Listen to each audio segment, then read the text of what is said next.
Je suis l'évangéliste Madeleine Wanda Bia. Comme vient de le dire, comme le pasteur vient de le dire ici, je suis née dans une famille chrétienne là. Et ma mère n'est pas en vie, elle est décédée. Avant qu'il quitte ce monde, un jour, Papa Bia, le papa du pasteur, lui a posé la question. Maman, chez nous au village là-bas, si le chef coutumier veut mourir, et il doit laisser son câble là, à une autre personne pour que cette personne-là puisse continuer à travailler. Et toi, tes enfants, tous tes enfants, elles boivent de la bière. Alors, toi, ta Bible, tu vas laisser ça à qui? Lorsque nous sommes grandis chez nous, on ne buvait pas la bière. Quand on grandissait chez nous là-bas, on ne buvait pas la bière. Mais nous sommes mariés, nous sommes allés commencer à boire la bière là-bas dans nos foyers, dans nos mariages. Et puis, maman a dit, ok, c'est pas toi qui parles, c'est le Saint-Esprit. Parce que moi, je laisserai ta Bible entre les mains de ta femme. Et c'était parti. Là, on était à Matadi. J'ai commencé à servir l'Éternel dans les camps militaires. Toute la ville de Matadi, ainsi de suite. Pour tous les Bas-Congo, j'étais la présidente régionale. J'ai prêché les militaires, j'ai prêché les soldats. Les pasteurs, notre papa de Moli Mola, c'est un militaire. Alors, nous avons eu, le papa a eu la mutation, nous sommes venus à Kinshasa, le pasteur a terminé ses études, il est venu à l'université. Dès qu'il quittait l'université, déposait le farde, il prenait sa Bible, il partait pour aller écouter la parole et enseigner la parole de Dieu. Et j'avais des problèmes avec Papa Bia. Papa Bia me disait, toi tu as un mauvais cœur. Toi, ton frère, c'est un docteur en histoire.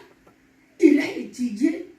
Maintenant, toi, c'est toi qui as montré à Serge d'aller toujours, de prendre la Bible et d'aller toujours prêcher la parole de Dieu au lieu de venir étudier. J'appelle le pasteur, je lui dis, Serge, écoute ce que papa dit. Il me dit, non, laisse tomber. Lui, il n'a jamais été à l'université là-bas. Moi, je sais ce que je suis en train de faire.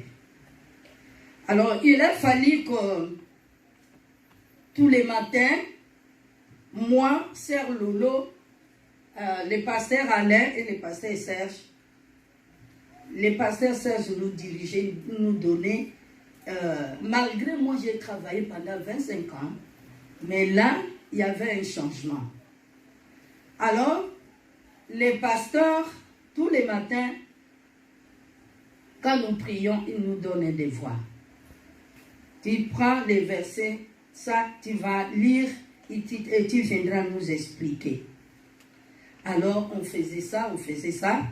Et nous sommes partis à Brazzaville pour les voyages de Sœur Lolo et Papa Alain. Et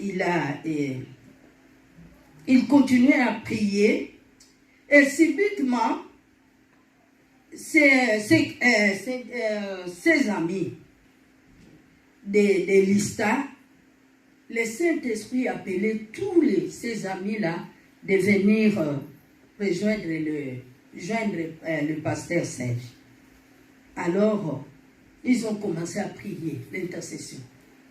On a commencé avec les ingénieurs de Lista. Et puis, c'était en 98. Nous sommes rentrés, papa est décédé, nous sommes rentrés à Kinshasa. On continuait à prier. Et les gens continuaient à venir. À venir. Nous sommes arrivés jusqu'au nombre de 100 personnes.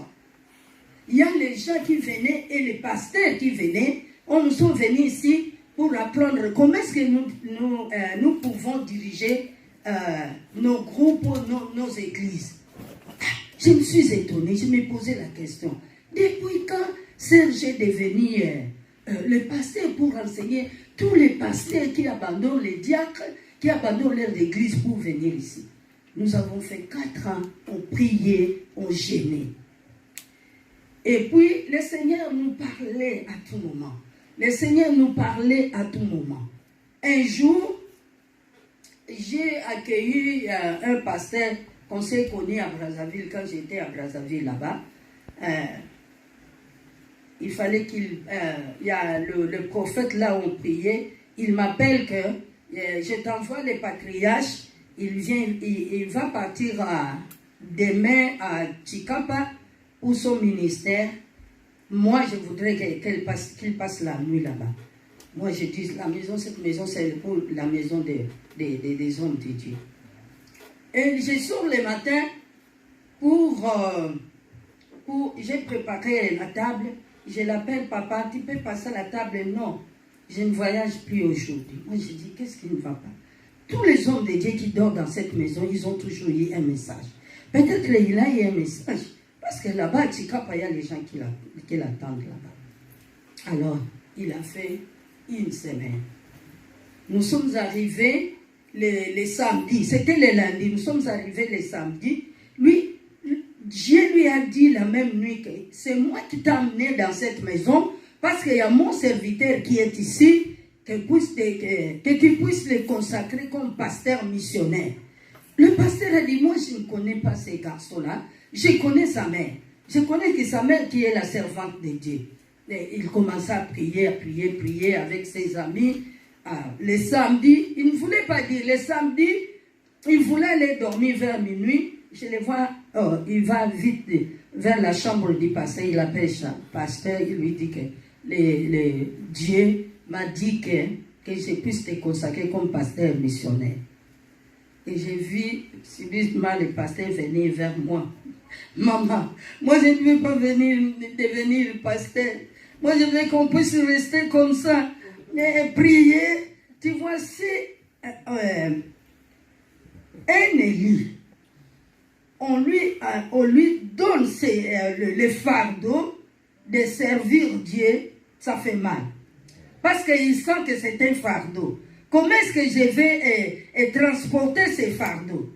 Il doit pleurer. Si on te dit tu es servante de Dieu, on te donne, que dirais-je là? On te donne quelque chose pour diriger ou diriger les gens. Si tu trouves ça normal, c'est que tu n'es pas un élu. Tout le monde pleure parce que c'est un fardeau. Moi, je lui ai dit non. Il y a longtemps, pendant 4 ans, on priait ici. Le Seigneur parlait. Le Seigneur disait à tout moment que je vais consacrer mon serviteur, je vais partir avec lui. Il disait, si le moment est là, accepte qu'on puisse te consacrer comme pasteur missionnaire. Et on lui a consacré, c'était une grande fête, on lui a consacré. Avant qu'on accepte le message de ces pasteurs-là, moi j'ai dit à toutes les personnes qui étaient là, à l'intercession, moi j'ai travaillé avec les militaires. J'ai travaillé avec 7 ou 8 aumôniers. Il y a les aumôniers que le Dieu n'a pas appelés. J'ai vu des bêtises, des désordres dans l'œuvre de Dieu. Alors nous aussi, nous devons demander à Dieu qu'il nous confirme vraiment si c'est lui qui a envoyé l'homme de Dieu pour venir consacrer le pasteur Serge, pour qu'il ne marche pas selon sa volonté. Nous avons gêné pendant 3 jours à sec et le Seigneur nous a confirmé. Il nous a dit, c'est moi qui ai envoyé mon serviteur ici. Alléluia. Et puis, nous avons posé la question à Dieu. Tu as consacré les pasteurs Serge. Quelle est la vision? Comment est-ce que nous allons travailler à l'église? Dieu nous répond, cette église, c'est l'église la compassion divine.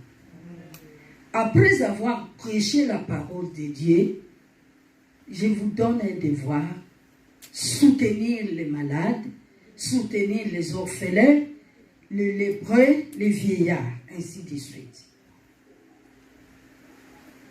Et comme il venait de dire là, le Seigneur lui a envoyé au Bas-Congo, il est allé faire l'évangélisation, une campagne là terrible dans les camps militaires. Moi j'ai fait pendant 25 ans là-bas, aucun jour j'avais fait telle chose. Mais lui, il a délivré les enfants militaires, il a délivré les enfants fortiers, les femmes, et ainsi de suite. Et c'était la délivrance totale. Quand le pasteur Serge grandissait un jour à la chorale, on chantait la chanson d'Isaac. Moi, j'ai dit au pasteur, peut-être il n'a plus dans sa tête là, il n'a plus rien. Moi, j'ai dit au pasteur, toi aujourd'hui, tu seras Isaac. On va te lier, allez, on va te mettre sur la table devant toute la chorale. On va faire ce qu'on a fait à Isaac. Il a accepté. Nous l'avons pris, et il était bien vêtu là, avec un costume là, très bien. On fait ce qu'on a fait. Nous avons fait ce qu'on a fait à Moïse. Or, moi, je ne savais pas que le pasteur Serge était un appelé de Dieu. Je ne savais pas tout ce qui s'est passé. Alors, un jour, je passe sur un terrain là, Matadi. Il y avait les Suédois qui sont venus avec Sango Malamu. Il y a des frères qui chantaient là. On me présente, ce sont les deux frères là, de même père et de même mère. J'ai dit ça, Seigneur, si un jour tu me faisais une faveur, que mes deux enfants puissent te servir comme ces deux enfants-là, je ne manquerai pas à te louer, à te glorifier. Alléluia. Amen. Là, à ce moment-là, j'ai parti au camp pour aller visiter les mamans qui étaient malades. J'étais à l'évangélisation. Et Dieu a exaucé ma prière. Bien-aimés, à tout moment où nous vivons dans ce monde, nous devons vraiment parler des bonnes choses, penser des bonnes choses pour nos enfants. Alors, le Dieu Tout-Puissant accomplira ça. Dieu accomplit ce qui était mon désir. Et me voici maintenant, j'ai deux garçons, j'avais trois, l'autre est décédé. Je suis resté avec deux garçons, tous les deux garçons servent l'Éternel. On applaudit pour le Seigneur. La vision dans une église, la vision, c'est l'œil de l'église. Si dans une église, on n'a pas la vision, on marche selon la volonté. Là, les derniers jours, Jésus vous dira que je ne vous connais pas. Il faut marcher selon la vision. La vision, c'est la lampe qui allume la vision, qui allume l'église. Alléluia. Cette vision. La vision de la compassion. Quand je prêche là-bas à Kinshasa, bien aimé, je leur dis que nous sommes des heureux. Dieu nous aime. Quand je regarde toutes les visions de d'autres églises, nous avons les pasteurs, comment s'appelle-t-il, les pasteurs de la compassion là? Marcelo. Marcelo, lui, il a aussi l'église de la compassion, mais il parle de la sainteté. Il ne parle pas cette vision que Dieu nous a donnée. Donc, c'est la compassion, mais il y a deux visions différentes. Alors, s'il n'y a pas la vision, vous allez marcher, faire de n'importe quoi. S'il n'y a pas la vision, vous allez faire votre volonté. Alors, vous serez nulle part avec votre Dieu. Ou Dieu ne sera pas avec vos bien-aimés dans le Seigneur. Et puis, Dieu, nous sommes arrivés à 2003. Il y a la grande sœur du pasteur, My Bibi, qui appelle My Bibi. Je suis fatiguée de rester toute seule ici. C'est l'accomplissement de la parole de Dieu que le pasteur va aller, et le Seigneur va aller avec lui, marcher avec lui, prêcher avec lui partout où il sera. Alors, My Bibi fait les démarches. Et le Dieu a donné le programme. Quand mon serviteur va arriver à Montréal, il ne va pas commencer l'église directement. Il va travailler d'abord chez les autres. Peut-être Dieu a voulu qu'il puisse passer dans d'autres églises pour avoir l'expérience. Ce qui se passe dans les églises, c'est que les hommes de Dieu font d'acquérir la sagesse et l'intelligence de diriger cette vision, parce que c'est une grande vision. Je dis souvent, c'est une grande vision. Pourquoi? Nous avons vu la vie de Jésus.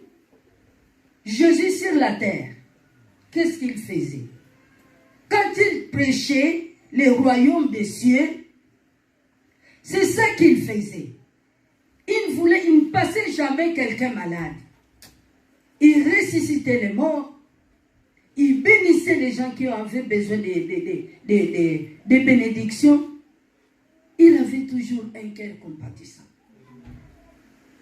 C'est pour cela, lorsque nous sommes venus pour nous attacher avec le pasteur Serge, dans la vision que le Seigneur lui a donnée, bien-aimés dans le Seigneur, nous devons avoir un cœur compatissant, parce que le Dieu que nous sommes venus ici à l'église, c'est un Dieu compatissant. Alléluia.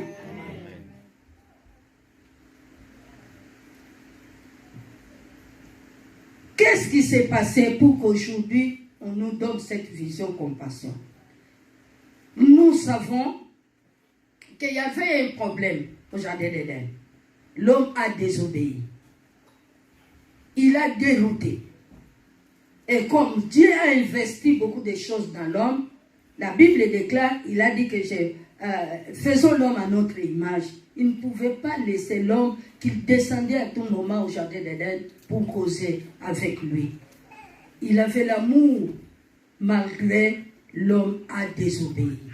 Parce que, mes bien-aimés dans le Seigneur, je vais vous dire quelque chose. Dieu n'est pas un dictateur.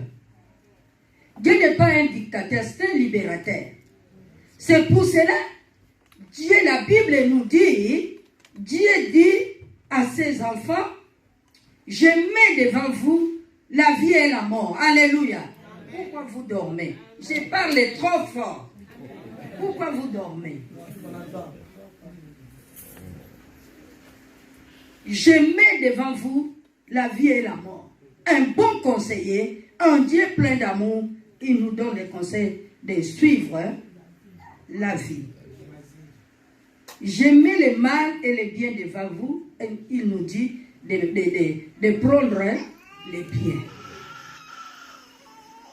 Il n'a pas un bâton derrière nous pour nous frapper un bâton derrière nous. Allez, va, faire ça, faire ce que je vous ai demandé. Non, il donne la liberté à tout le monde.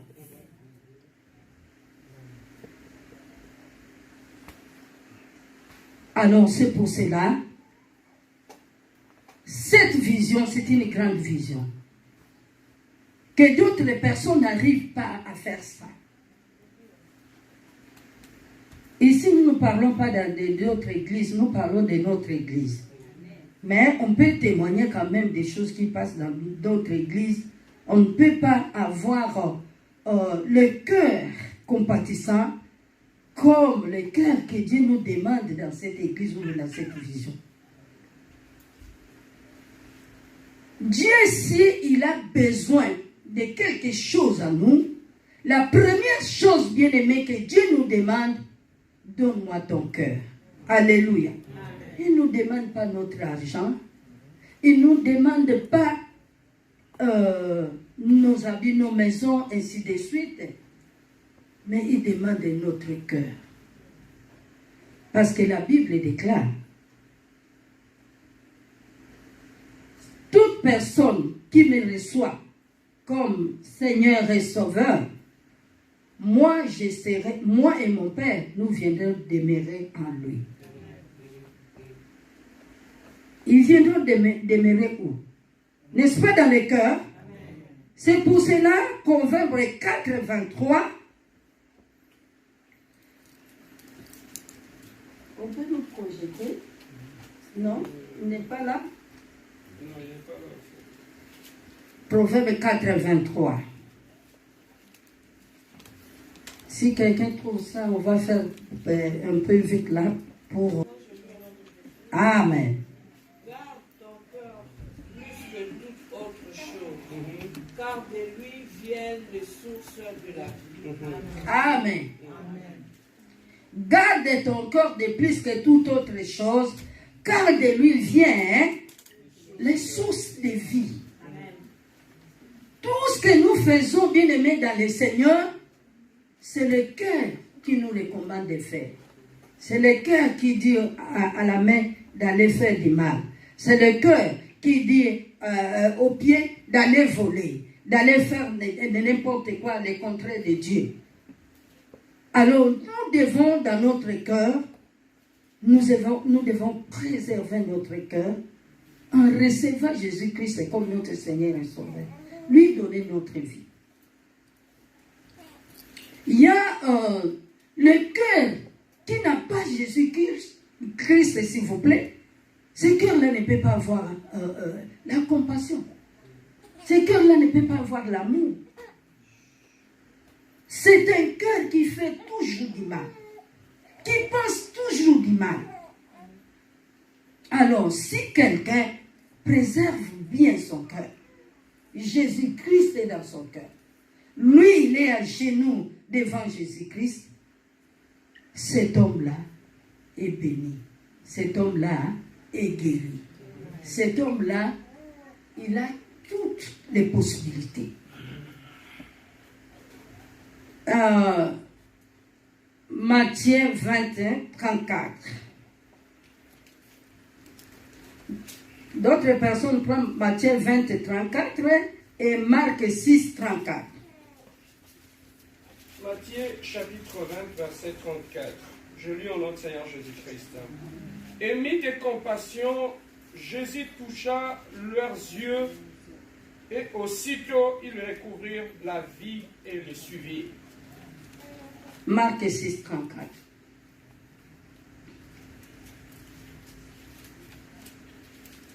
Quand il sortit de la barque, Jésus vit une grande foule. S'il vous plaît. Quand il sortit de la barque, Jésus vit une grande foule et fut ému de compassion pour eux, parce qu'ils étaient comme des brebis qui n'ont point de berger, et il s'est mis à leur enseigner beaucoup de choses. Jésus, je venais de le dire, partout il passait, il ne voulait pas laisser quelqu'un malade, il ne voulait pas laisser quelqu'un dans les souffrances. Parce qu'il avait un cœur compatissant, son cœur était ému de compassion quand il voyait quelqu'un souffrir. Bien-aimé, Dieu nous donne cette vision. Dieu nous envoie vers les gens qui ne peuvent rien de retour nous donner quand nous leur faisons du bien. Jésus est venu sur la terre. Et suivez-moi bien, bien-aimé. Jésus est venu sur la terre. Il a prêché. Est-ce que nous avons donné quelque chose à Jésus? Non. C'est Jésus qui nous a donné la vie éternelle. C'est Jésus qui est venu mourir à la croix à cause de nous. Parce qu'il avait un amour sincère. Il avait la compassion vis-à-vis de nous. Il n'a pas voulu, il s'est fait comme un pont. Il n'a pas voulu que l'homme se sépare de Dieu. Et la Bible nous dit, Dieu cherchait qui envoyer. Il n'y avait aucune personne qui avait accepté de venir ouvrir les livres et de rompre les sceaux. Lui, il a accepté parce qu'il avait un cœur d'amour, un cœur compatissant. C'est ça que Dieu nous demande, nous qui venons prier dans cette église, dans cette vision, que nous devons avoir ce cœur-là. Alors, Jésus, pendant qu'il guérissait les malades, pendant qu'il était ému de compassion pour les gens qui souffraient, Jésus enseignait toujours les royaumes des cieux. C'est ça le devoir que Dieu nous donne, nous, les chrétiens de compassion, de prêcher les royaumes. Lorsque Jésus prêchait les royaumes des cieux, les gens les suivaient. La foule les suivait. Pour bien comprendre la vie éternelle. Jésus disait aux gens, à la foule, après cette vie, il y a une autre vie qui vous attend.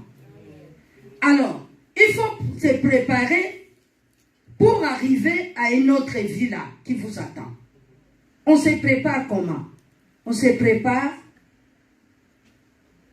en ayant un cœur compatissant, en faisant du bien aux gens. Nous allons lire Marc 10, 17. Aidez-moi vite parce que je vais tout finir. Sinon, je n'ai... Marc 10, 17, 23. Et une autre personne qui prend Luc 10, 25, 37. Marc chapitre 10, 17 à 23. Je lis au nom de Seigneur Jésus. Amen. Comme Jésus se mettait en chemin, un homme accourut et se jeta à genoux devant lui. Bon maître, lui demanda-t-il, que dois-je faire pour hériter la vie éternelle? Jésus lui dit, pourquoi m'appelles-tu bon? Il y a de bon que Dieu seul. Tu connais le commandement. Tu ne commettras point d'adultère. Tu ne tueras point. Tu ne déroberas point. Tu ne diras point de faux témoignages. Et tu ne feras tort à personne. Honore ton père et ta mère. Il lui répondit, Maître, j'ai observé toutes ces choses de ma jeunesse. Jésus l'ayant regardé les mains et lui dit, il te manque une chose. Va, vends tout ce que tu as, donne-le aux pauvres, et tu auras un trésor dans les ciels, puis viens, suis-moi. Mais affligé de ces paroles, cet homme s'en alla tout triste, car il avait de grands biens. 23. Jésus regarda autour de lui à ses disciples. Il sera difficile à ceux qui ont la richesse d'entrer dans le royaume de Dieu. Amen. On s'arrête ça, le pasteur. Merci. Luc chapitre 10, verset 87. Un docteur de la loi se leva et dit à Jésus pour le prouver, Maître, que dois-je faire pour hériter la vie éternelle? Jésus lui dit, qu'il est écrit dans la loi, qui dis-tu? Il répondit, tu aimeras le Seigneur ton Dieu de tout ton cœur, de toute ton âme, de toute ta force, de toute ta pensée, à ton prochain comme toi-même. Tu as bien répondu, lui dit Jésus, fais cela et tu vivras. Mais lui, voulant se justifier, dit à Jésus, et qui est mon prochain? Jésus reprit la parole et dit, un homme descendait de Jérusalem à Jéricho, lui tombant au milieu des brigands, qui les dépouillèrent, les chargèrent des coups et s'en allèrent. Il les laissa en demi-mort. Un sacrificateur qui par hasard descendait par le même chemin ayant vu cet homme passant douce. Un lévite qui arriva aussi dans le lieu, l'ayant vu passant outre. Mais un Samaritain qui voyageait étant venu là, fut ému de compassion lorsqu'il le vit. Ils s'approchèrent et banda ses plaies, et en y versant de l'huile et du vin, puis il les mit sur sa propre monture, les conduisit à une hôtellerie et prit soin de lui. Le lendemain, il tira deux derniers. Suivez bien. Le lendemain, il tira deux derniers, les donna à l'autre et dit, aie soin de lui, est-ce que tu dépenseras de plus, je te les rendrai à mon retour. Lequel de ces trois te semble avoir été le prochain de celui qui était tombé au milieu des brigands? C'est celui qui a exercé la miséricorde envers lui, répondit le docteur de la loi. Et Jésus lui dit, va et toi fais de même. Alléluia. Dans les livres de Marc, nous avons lu les problèmes d'un jeune homme riche. Comme je venais de dire que Jésus prêchait le royaume. Quand nous sommes là, bien-aimés dans le Seigneur, nous sommes les filles et les fils du royaume. Si nous suivons les rapports de Jésus après avoir fini son travail, les rapports qu'il a donnés à son père, il a dit à son père, papa, le peuple que tu m'as donné, je l'ai enseigné tout ce que tu m'avais dit. Et maintenant, je les remets entre tes saintes mains. Ils vivent dans ce monde, mais ils ne sont pas de ce monde. Alléluia. Et alors, un jeune homme riche, il a écouté le message. Il suit Jésus. Maître,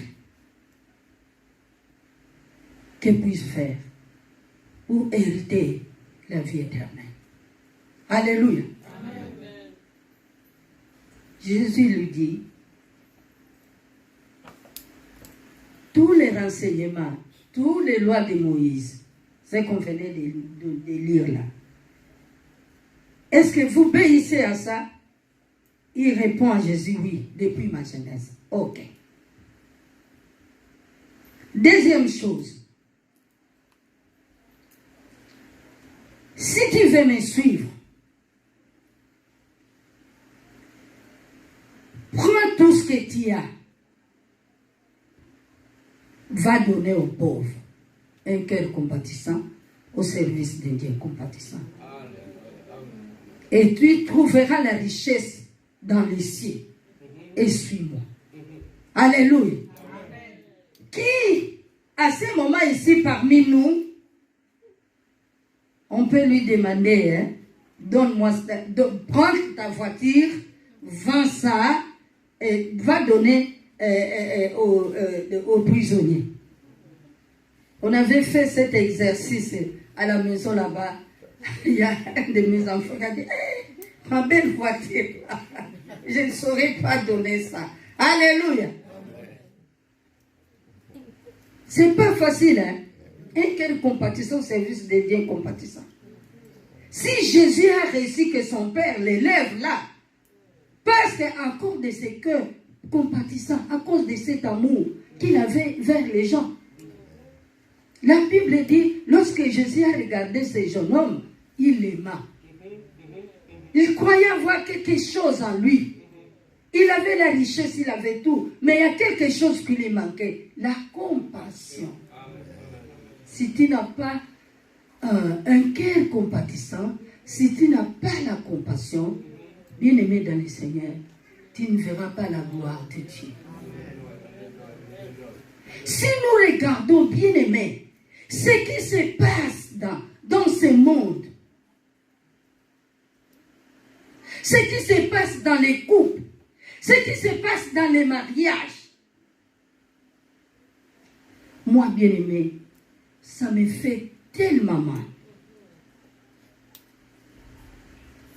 Tout ce qui se passe dans les mariages, si la femme ou l'homme, moi aujourd'hui je ne parle pas à la femme, je parle la vision de la compassion divine à tout le monde. Pour que nous devons savoir que nous avons un grand travail que Dieu nous a donné. Il a laissé beaucoup d'églises, mais il nous a choisis. Les derniers jours, quand il va venir pour prendre ses enfants, c'est toutes ces choses qui nous montrent maintenant, les secrets qu'il nous montre. Il va poser des questions aux gens.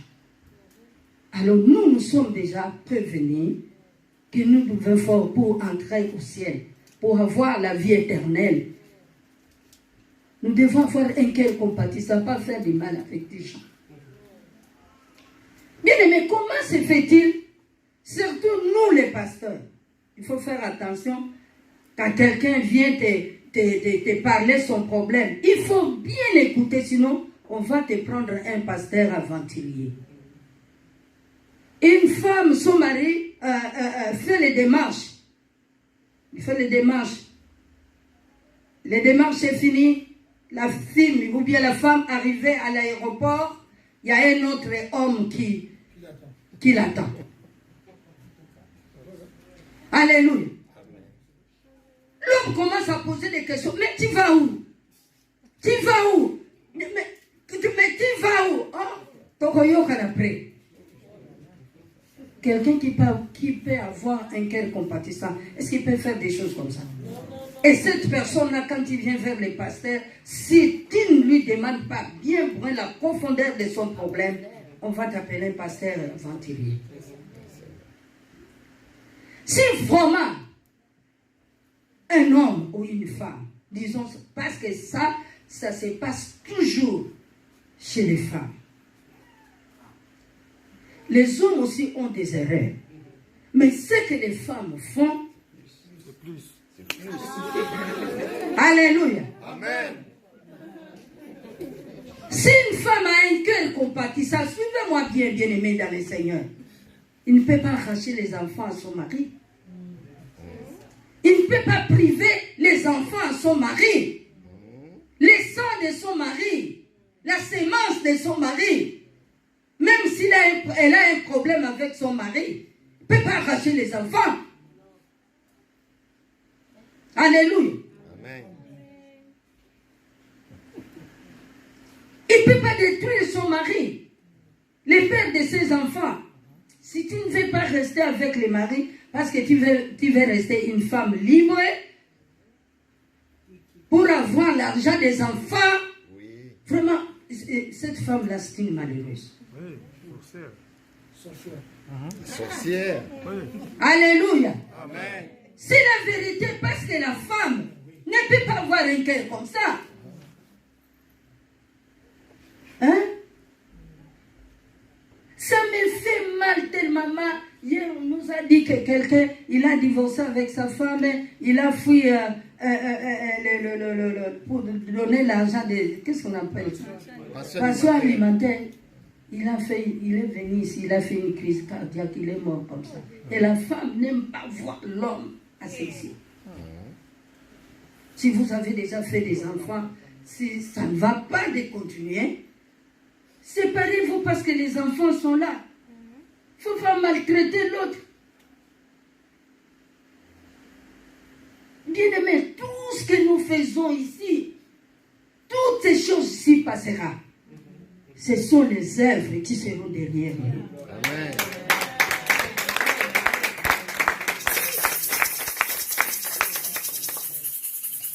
Les livres de souvenirs sera devant nous les jours où nous quitterons ce monde, bien-aimé. Quand il arrive, on te présente les livres. Là-bas, il n'y a pas moyen de dire, oh, aïe, tu n'auras pas tout ce temps d'aller dire, de se prendre là-bas. Tes œuvres seront derrière toi. Amen. On te présente les livres de souvenirs. Tout ce que nous faisons ici, bien aimés dans le Seigneur, nous les payerons.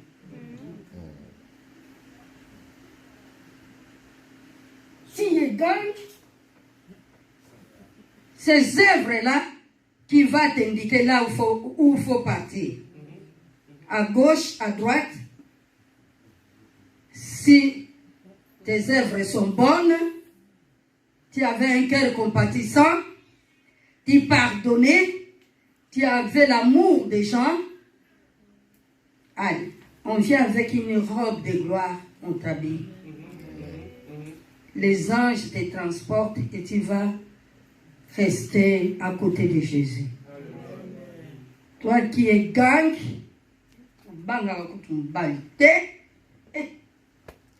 moi papa bien, pour que nous banguette. Akonyonga yo, j'ai fouillé.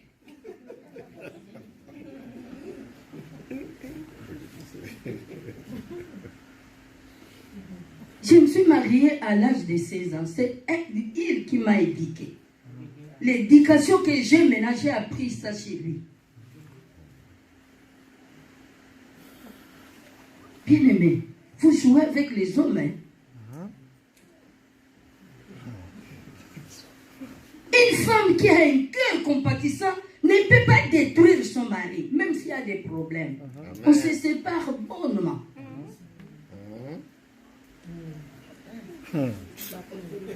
On se sépare bonnement.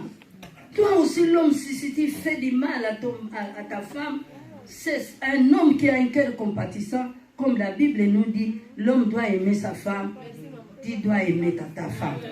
Les hommes larmes, les femmes toujours. Alléluia. Amen. Ce jeune homme, il n'a pas accepté le royaume des cieux. Il a refusé d'écouter Jésus, d'obéir à Jésus.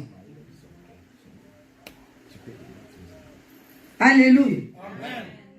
Dans la vie d'un chrétien ou d'une personne, si on te dit cette chose, laissez, tika. J'ai fait le séminaire à Kinshasa. J'ai dit, si j'ai dit en français, tika, vous n'allez pas écouter. Laisse, non, c'est pas fort. Je vais dire, tika. Tika. C'est une grande chose dans la vie d'une personne. Quand on te conseille, on te dit quelque chose que tu fais qui n'est pas bien, il faut écouter. Ce jeune homme a refusé le royaume des cieux. Il est parti avec ses biens. Toi aussi, comme tu ne peux pas voir le royaume des cieux, tu prends les enfants, tu vas avec les enfants. Tu abandonnes l'homme, tu abandonnes tout. Alléluia. Amen. La deuxième personne, c'est les docteurs de la loi qui écoutaient Jésus. Le royaume des cieux. Le royaume des cieux, il arrive là-bas. Que puisse faire? Toujours c'est la même question.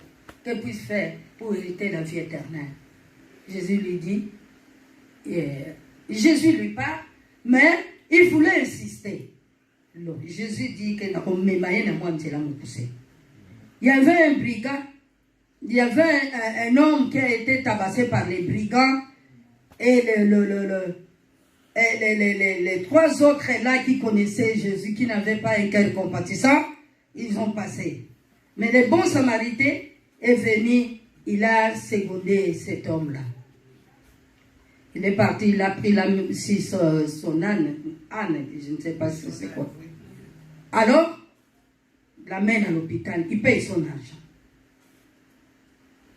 Il paye son argent, et puis, dis-moi, entre tous ces gens-là, qui étaient les prochains amis de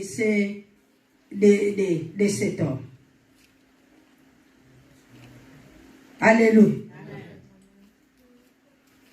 Il y a d'autres choses bien aimées dans le Seigneur que nous faisons que nous ne comprenions pas.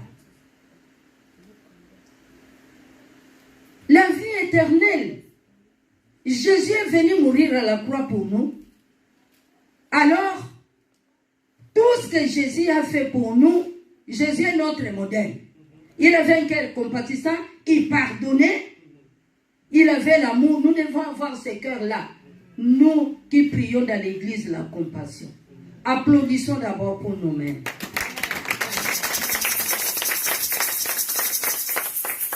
Toute personne qui fait du bien à son prochain, cette personne-là donne de la joie dans le cœur de Dieu.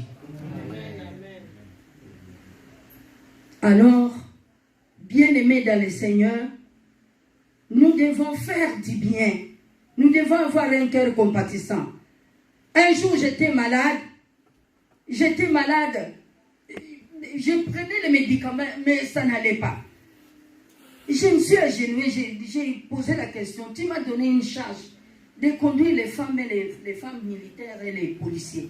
Et maintenant, dans la tête, ça ne va pas. Comment est-ce que je vais penser les choses que je vais donner à ton peuple? Or, je suis allée prier une fois à l'hôpital. Je n'ai pas pu passer vers les tuberculeux. Là, les gens n'entrent pas. Alors, lorsque j'ai prié, j'entends la voix de Dieu me dire, va à l'hôpital chez le lépreux. J'ai couru vite. J'ai acheté les Thompson. Je suis allé leur presser Jésus. Parce qu'ils se sentaient abandonnés. J'ai prié pour ces gens. Ils étaient guéris. Alléluia. Amen. Nous devons avoir pitié des gens qui sont à côté de nous, bien-aimés. Nous devons avoir un cœur qui pardonne, un cœur qui fait du bien. Tous ces gens ici, je ne sais pas, les docteurs de la loi, à la fin, qu'est-ce qu'il a fait? Les royaumes des cieux, nous n'avons pas des messages compliqués ou bien des messages mis à part. Ce sont ces messages que vous attendez ici à l'église la compassion. Si vous faites ça, vous aurez la vie éternelle. Toutes ces choses ici passeront parce que Dieu a vu que le cœur de l'homme est mauvais. Il n'y a que des mauvaises pensées pour les autres. C'est tous nous les Noirs, les Africains. Suivez un peu si un blanc va chercher la magie. Aucun jour un blanc là va donner la magie que je suis venu chercher ici. Et je donne les enfants de ma sœur, hein, ou bien j'ai fait ceci, j'ai fait ça. Il se donne lui-même. Mais nous, quand il va chercher, tu attrapes la sorcellerie, tu vas aller donner, sacrifier les innocents. C'est pour cela que j'ai dit chez nous, tout est sous... c'est quoi le mot méchant? Tout est sous-développé. La sorcellerie, sous-développée. La magie, sous-développée. Alléluia. Vraiment. Il n'y a personne qui t'envoie là-bas pour aller chercher les fétiches, ainsi de suite. Mais tu vas sacrifier les innocents qui ne savent rien. Alléluia. Nous devons savoir que Dieu a besoin de notre cœur. Et ma mère, comme venait de dire, il me reste combien? 5 minutes. Waouh! Ma mère, il y avait sur notre avenue, là, les catholiques avaient les hommes de vieillards. Les hommes de vieillards, là, parfois, ces vieillards-là manquaient à manger. Ils quittaient là-bas, ils venaient chez nous, dans notre parcelle. S'ils entraient dans notre parcelle, on les chassait. Mais quand ils venaient vers notre maman, ils leur donnaient à manger, nos vêtements, on laissait, comme on était à l'intérieur, on laissait nos habits donner à ces mamans-là. Maman a eu un problème, on lui a donné une piqûre là. Cette piqûre-là fait l'abcès dans les pieds de maman. Alors, cet abcès-là, maman est entrée à l'hôpital. Directement, il a fait une crise de diabète. J'ai quitté Mbujiman, je suis venue, je suis allée à l'hôpital. Il y a le docteur qui me dit, c'est pas possible, j'ai vu un miracle. Parce que le jour où j'ai descendu dans l'avion, je suis arrivée à la maison, j'ai vu ces mamans-là, la poitrine couchée sur la poitrine couchée sur la terre. Il pleurait, Seigneur, aide cette maman, c'est elle qui nous aide, c'est elle qui nous donne à manger. Et le docteur me dit, jamais les infirmières sont là. L'abcès dans la jambe d'un diabétique, la plaie ne peut pas guérir.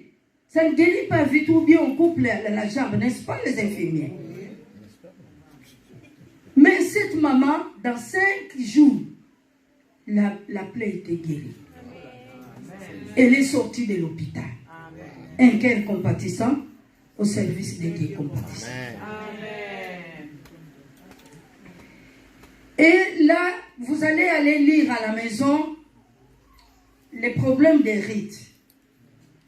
Il y a un rite 1, 15 à 19, de 11 ou bien tu lis tous les livres des rites. Il n'y a pas beaucoup de passages là.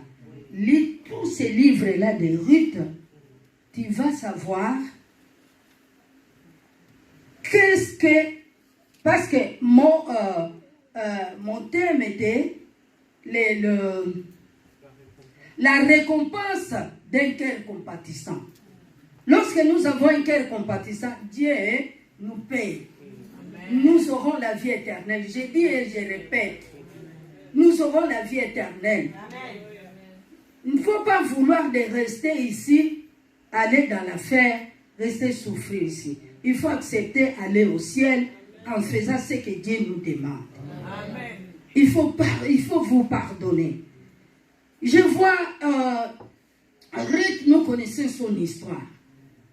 Ruth ne voulait pas laisser sa belle-mère aller toute seule. Vous croyez que quand ils étaient ensemble, il n'y avait pas de problème qui s'est passé? Mais cette femme-là était une femme révélée. Une femme qui avait l'amour vis-à-vis dans son cœur. Et elle avait un cœur compatissant. Cette maman ne voulait pas Naomi que Ruth puisse la suivre. Mais elle a dit, maman, je ne peux pas te laisser comme ça. Ton Dieu sera mon Dieu. Amen. Là où tu mourras, moi aussi je mourrai là. Amen. Lorsque nous lisons l'histoire de Ruth, son cœur compatissant lui a payé. Lui a payé. Il est allé se marier avec Boaz. Lui dit, j'ai entendu dès la rentrée de Bethléem ce que tu as fait à ta belle-mère. Cette chose-là touchait tous les gens, les Israélites, tous les gens qui restaient à Bethléem, ce que Ruth a fait. Si Ruth est arrivée à faire toutes ces choses-là, parce qu'elle avait un cœur compatissant. Amen. Et ce cœur compatissant lui a payé. À la fin là, tu vas lire que Dieu a béni Ruth. Ruth est tombée en grossesse. Elle a accouché un fils Obed. Si nous regardons, Ruth est entrée dans la généalogie de Jésus-Christ. Alléluia. Parce qu'elle avait un cœur compatissant. Elle ne voulait pas voir sa belle-mère sans pour autant avoir quelque chose de manger. Je vais glaner dans les champs. Son cœur compatissant lui amène dans les champs là, il va trouver Boaz. Et c'était une femme très polie.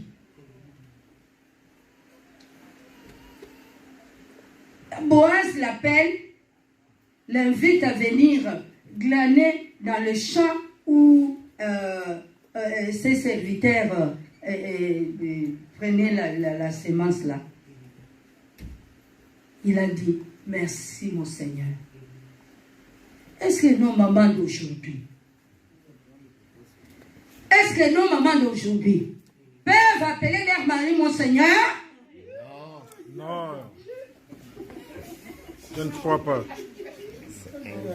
Merci mon Seigneur, parce que tu m'as fait du bien, ta servante. Non, impossible.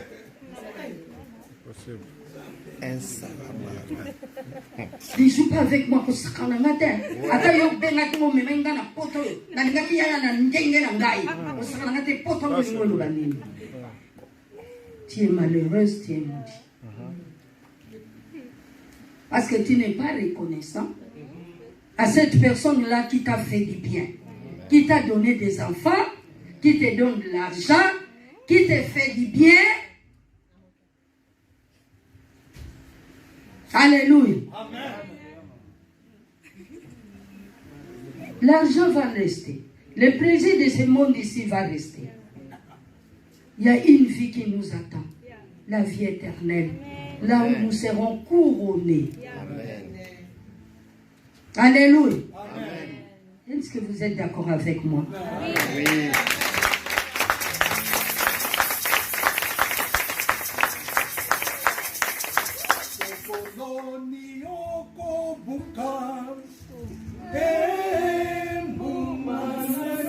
Alléluia.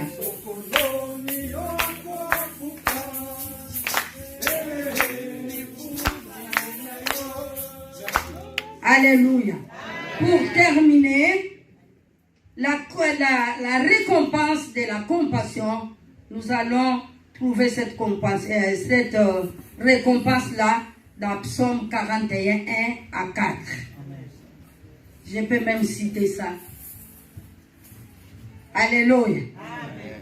Pasteur, s'il vous plaît, si vous pouvez vous lire pour nous. J'ai laissé d'autres enseignements. Parce que ça, je donne ça pendant une semaine. J'ai coupé. S'il vous plaît, pasteur. 41, 1 à 14. À 4. Psaume, verset 41. Suivez bien la récompense de la compassion. Bien-aimés, nous sommes venus travailler dans la vision de compassion. Écoutez bien. Au chef de chantre, psaume de David. Heureux celui qui s'intéresse aux pauvres. Aha. Au jour du malheur, l'Éternel le délivre. Aha. L'Éternel le garde et lui conserve la vie. Amen. Il est heureux sur la terre. Voilà. Et tu ne le livres pas au bon plaisir de ses ennemis. Aha. Amen. Amen. Au lieu de passer le temps de prier toujours, toi, là, tu n'as pas un cœur compatissant, bien-aimé dans le Seigneur. Tu vas prier entre-temps, ton cœur n'est pas bien. Tu n'as pas l'amour, tu n'as pas la compassion, tu ne pardonnes pas. Tu as dans ton cœur, au lieu que Jésus soit là, ton cœur, tu fais quoi? Allez, tu mets les gens dans la prison. Tu mets les gens dans la prison, comme pasteur a dit ces jours-là, que balem sous aux anambélite et la pembe, au cadre catholique. Hein? Bien-aimé dans le Seigneur, si je suis passé ici, j'ai voulu un peu vous expliquer. Pour être heureux sur la terre, il faut avoir un cœur compatissant. Pour que Dieu puisse te soutenir, il faut avoir un cœur compatissant. Pour que Dieu puisse combattre avec tes ennemis, il faut avoir un cœur compatissant. Dans ton dit le malade, s'il veut chercher le docteur, Jésus sera ton docteur. Alléluia. Et à la fin, Jacques dit, dès 27, le véritable culte, c'est donner, savoir donner à quelqu'un qui a faim, donne-lui le pain. S'il n'a pas l'habit, donne-lui l'habit. Bien-aimé, voilà les devoirs que Dieu nous a donnés. Alors prochainement, on va voir ce que Dieu a dit aux enfants d'Israël. Vous gênez, vous criez, pour que moi je puisse vous soutenir. Entre vous, vous querellez. Il y a toujours des problèmes. Est-ce que moi, Dieu, je peux accepter les jeunes pareils? Non, je ne peux pas accepter ces jeunes pareils. C'est Ésaïe 58, là, 1 jusqu'en bas. Moi, je ne peux pas accepter ces jeunes pareils. Voilà les jeunes que moi, je n'ai pas accepté. aider quelqu'un qui est malade. Donner à manger aux gens qui ont faim. Faire du bien aux gens qui souffrent. Bien aimé, la Bible nous dit, la vision que Dieu nous a dit, c'est ça. Chez nous là-bas, nous allons, quand je vais prier, prêcher en prison là-bas, on prépare les choses à manger. Comme c'est le pasteur nous a laissé ces systèmes, prépare des choses à manger. Une fois je suis allé prêcher en prison, j'ai trouvé 400 personnes. Et tous ces 400, ils ont reçu Jésus comme leur Seigneur et Sauveur. Nous allons toujours à l'hôpital. Là, chez le lépreux, il n'y a personne qui va là-bas. Mais l'église de la compassion va là-bas. Nous entrons même dans les chambres. Avant que les doigts puissent se couper, ça commence d'abord par la plaie. Tu vas voir ta soeur, ton frère, en train de pleurer parce que ça fait mal. Nous visitons toute la ville de Kinshasa, les hommes de vieillards. Et Dieu nous a donné, bien aimé, écoutez bien, vous avez un devoir, l'église de la compassion, pour soutenir l'église de Kinshasa. Parce que là-bas, il y a des jeunes. Parce que l'église de la compassion, Dieu a dit, ce sont les jeunes. Enseignez-leur la compassion, enseignez-leur la parole de Dieu. Ils sont comme la pépinière. Nous comprenons la pépinière. Avant qu'on puisse planter le légume, on passe d'abord la pépinière. Christian, tu me suis? Vous êtes des pépinières. Alors, quand on met les semences dans la terre, ça pousse. Lorsque ça pousse, si c'est bon, on prend ces petites plantes-là, on met dans les plates-bandes, ça grandit, ça devient le légume qu'on peut manger. Ça, c'est la genèse de l'église de la compassion. Il faut savoir que l'évangélisation, c'est entre vos mains, la genèse. Même là, nous sommes plus de 60 jeunes dans l'église. Mais malheureusement, ils ont fini les études, ils ne travaillent pas, il n'y a pas de travail, il n'y a pas d'argent, mais ils servent l'Éternel avec un cœur compatissant. Alors, nous devons savoir tout ça, parce que Dieu nous aime, il nous a donné une bonne vision. Est-ce qu'on peut applaudir pour Dieu?